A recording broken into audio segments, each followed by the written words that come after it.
16वीं लोकसभा में 17 सत्र हुए। 8 सत्र ऐसे रहे जिसमें 100% से अधिक काम हुआ और औसतन हम देखें तो करीब 85% आउटकम के साथ आज हम विदाई ले रहे हैं। संसदीय मंत्री का अपना एक दायित्व रहता है, तोमर जी अभी संभाल रहे हैं। प्रारंभ में वेंकैया जी देखते थे, कुशलता से उन्होंने निभाया। अब उपराष्ट्रपति पद पर और हमारे वरिष्ठ सदन के संचालक के रूप में भी एक अहम भूमिका निभा रहे हैं। अनंत कुमार जी की कमी हमें जरूर महसूस हो रही है, एक हंसते खेलते दौड़ते हमारे साथी की, लेकिन इन सब ने जो काम किया उनका भी मैं अभिनंदन करता हूं। ये 16वीं विधानसभा 16वीं लोकसभा इस बात के लिए भी हमेशा हम गर्व करेंगे क्योंकि देश में इतने चुनाव हुए, उसमें पहली बार सबसे ज्यादा महिला सांसद वाला ये हमारा कालखंड है, सबसे ज्यादा। ये अपने आप में, उसमें भी 44 महिला सांसद पहली बार आई थी, ये भी अपने आप में। और पूरे कार्यकाल में देखा है महिला सांसदों का प्रतिनिधित्व, पार्टिसिपेशन और बातचीत की ऊंचाई हर प्रकार से हमने रजिस्टर करनी चाहिए, उतनी ऊंची थी। सभी महिला सांसद अभिनंदन के अधिकारी हैं। देश में पहली बार कैबिनेट में सर्वाधिक महिला मंत्री हैं और देश में पहली बार सिक्योरिटी से संबंधित कमेटी में 2 महिला मंत्री प्रतिनिधित्व कर रहे हैं, रक्षा मंत्री और विदेश मंत्री। ये भी अपने आप में, और ये भी खुशी की बात है कि पहली बार स्पीकर महिला है, साथ साथ हमारे रजिस्ट्रार जनरल भी, हाँ सेक्रेटरी जनरल भी, वो भी हमारे यहाँ महिला के रूप में विराजमान है। इसलिए लोकसभा सेक्रेटरी जनरल और उनकी सारी टीम को और यहाँ के पूरे परिसर को संभालने वाले हर कोई अभिनंदन के अधिकारी हैं। मैं उनको भी बहुत बहुत बधाई देता हूँ, बहुत अभिनंदन करता हूँ। इस सदन में कोई इसका अर्थ ये न करे कि मैं यहाँ कोई गवर्नमेंट की उपलब्धियां बताने के लिए खड़ा हुआ हूं, लेकिन जो काम इस सदन ने किए हैं, अगर 5 साल का उस ब्यौरा को देखें, और हम सब इसके हिस्सेदार हैं, विपक्ष में रह करके भी उसको ताकत बढ़ाने में काम किया है, पक्ष में रह करके भी उसकी मदद की है, और इसलिए सदन के सभी साथियों का उसमें गौरवपूर्ण योगदान रहता है। हमारे लिए बीते 4.5 वर्षों में, इस कार्यकाल में, हम सब खुशी की बात है कि आज देश दुनिया की 6वें नंबर की इकोनॉमी बना है। इस कार्यकाल का ही वो गौरव का काल है और इसके हम सभी भागीदार हैं। नीति निर्धारण यहीं से हुआ है और $5 ट्रिलियन की इकोनॉमी बनने की दिशा में हम दरवाजे पर दस्तक देने की तैयारी में हैं। इतनी तेजी से बढ़ रहे हैं, इसके लिए भी इस सदन की गतिविधियां का अपना बहुत बड़ा रोल है। आज भारत का अपना आत्मविश्वास बहुत बढ़ा है और आगे बढ़ने की बड़ी ताकत होती है आत्मविश्वास, जीतने की ताकत होती है आत्मविश्वास, संकटों से जूझने के सामर्थ्य होता है आत्मविश्वास।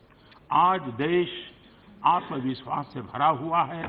इस सदन ने जिस सामूहिकता के साथ, जिस गति के साथ, जिस निर्णय प्रक्रियाओं को आगे बढ़ाया है, इस विश्वास को पैदा करने में इसने बहुत बड़ी भूमिका अदा की है। आज विश्व की सभी प्रतिष्ठित संस्थाएं,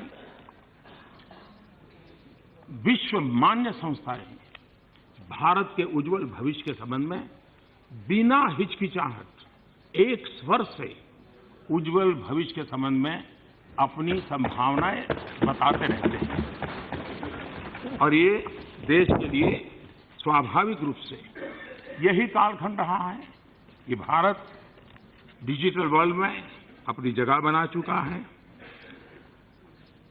अनेक उपलब्धियां प्राप्त की हैं।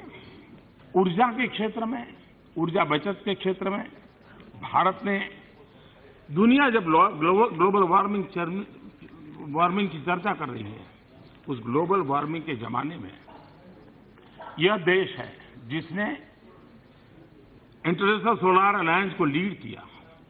और जिस प्रकार से आज विश्व में पेट्रोलियम प्रोडक्ट वाले देशों की एक गठबंधन की एक ताकत बनी है, वो दिन दूर नहीं होगा जब भारत के इस निर्णय का असर आने वाले दशकों में नजर आएगा।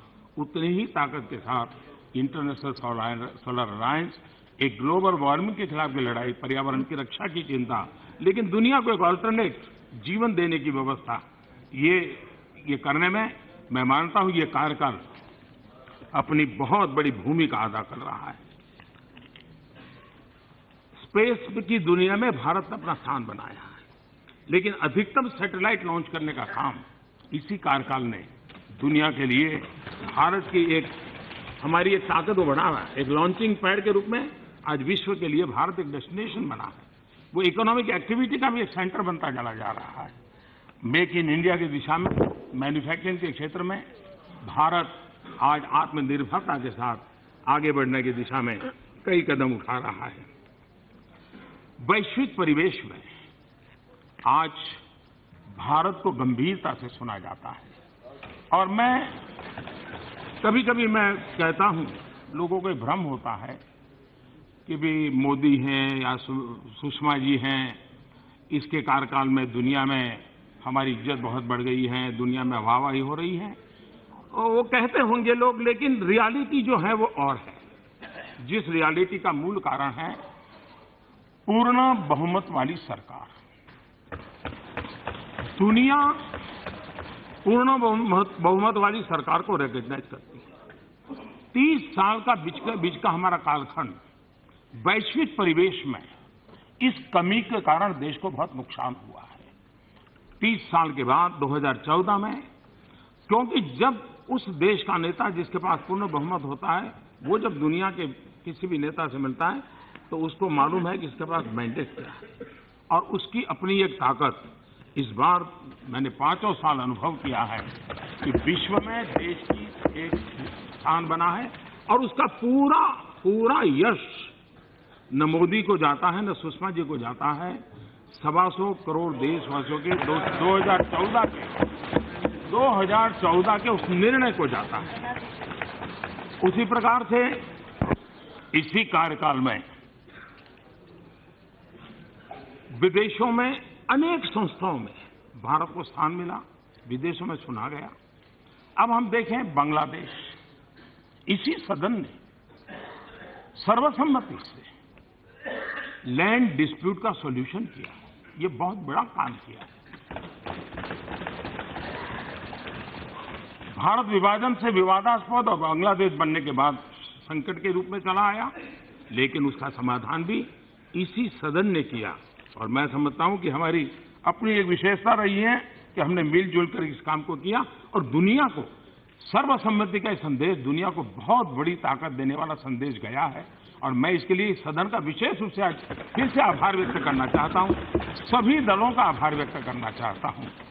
उसी प्रकार से हमारी विदेश नीति का एक नया पहलू उभर करके आया है। दुनिया में ह्यूमन राइट्स, ह्यूमन वैल्यूज जाने अनजाने में जैसे किसी दुनिया के किसी एक छोर का ही अधिकार रहा है, बाकी लोगों को तो कोई इससे लेना देना ही नहीं है। और हम तो जैसे मानव अधिकार विरोधी और इसी प्रकार की हमारी छवि बन गई, जबकि मानवता और वसुधैव कुटुंबकम की बात करने वाला यही देश, लेकिन न जाने कौन ऐसी छवि बन गई। लेकिन पिछले 5 साल में हम देखेंगे, नेपाल में भूकंप आया हो, मालदीव में पानी का संकट हुआ हो, फिजी के अंदर साइक्लोन की मुसीबत आई हो, श्रीलंका के अंदर अचानक साइक्लोन की मुसीबत आई हो, बांग्लादेश के अंदर म्यांमार के लोगों के कराई हुई आपदा मुसीबत झेलते रहते हो, हमारे लोग जो विदेशों में फंसे थे यमन में, उनको हजारों की तादाद में वापस लाने का काम हो, नेपाल में 80 देशों को हम लोगों को निकाल करके हमने उनको यहां सुरक्षित भेजा। मानवता के काम में भारत ने एक बहुत बड़ी भूमिका अदा की।